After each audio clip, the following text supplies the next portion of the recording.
Brian Claypool, criminal defense attorney.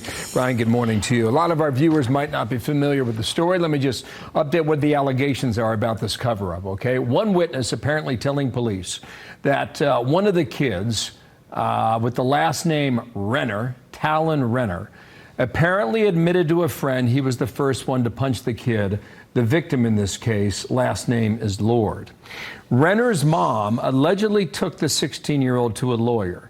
Renner's family allegedly transported him to their cabin about 3 hours from their home in Maricopa County.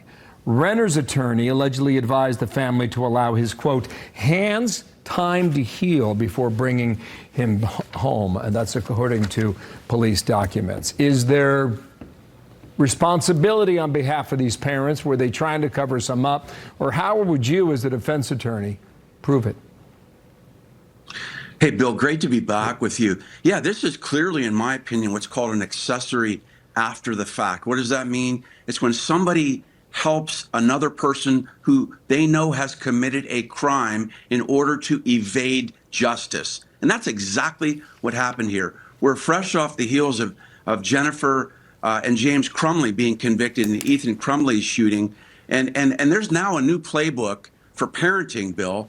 And these parents of Renner, it's reprehensible what they did. I mean, Renner's hand is evidence in the case. He potentially had DNA of Preston Lord on his hand, and they're allowing that to heal so the police can't get that. And by the way, that could be a felony in Arizona. And then you also have a possible obstruction of justice charge. They're interfering with an investigation as well. So there's two potential charges against the parents. And Bill, the prosecutor in the Crumley case said she hoped that this would lead to more accountability of parents. And this is a perfect example. I mean, these kids were on a crime spree, Bill, for almost a year. Okay. There's 6 documented crimes that they committed leading up to this. Yeah, there's a trail of cases here. But the one with the death is the one of Preston Lord that everybody's paying attention to. Here are the 7 suspects. Their mugshots. We'll put them on screen so viewers have a look at what these teenagers, no one age 20, over the age of 20 on this screen here. The Crumley case in Michigan, Brian, is different. That was 4 dead kids by way of gunshot. And can you apply that law in Michigan or what we're watching here in Arizona? Yeah, you can't directly apply it, but the principle applies. What do I mean by that? In Crumley, the parents were charged with the direct crime of involuntary manslaughter.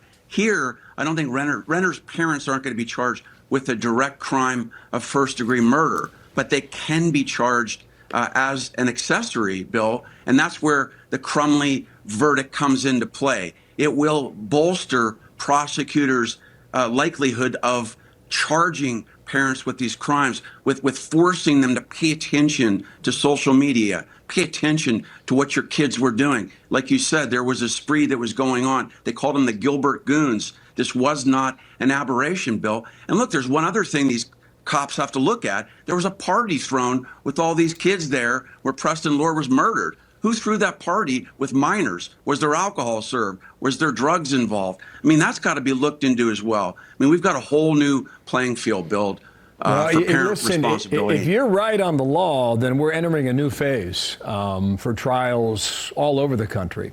Brian, thank you. We're going to follow it and see where it goes, okay? Brian Claypool with us today. Thank you.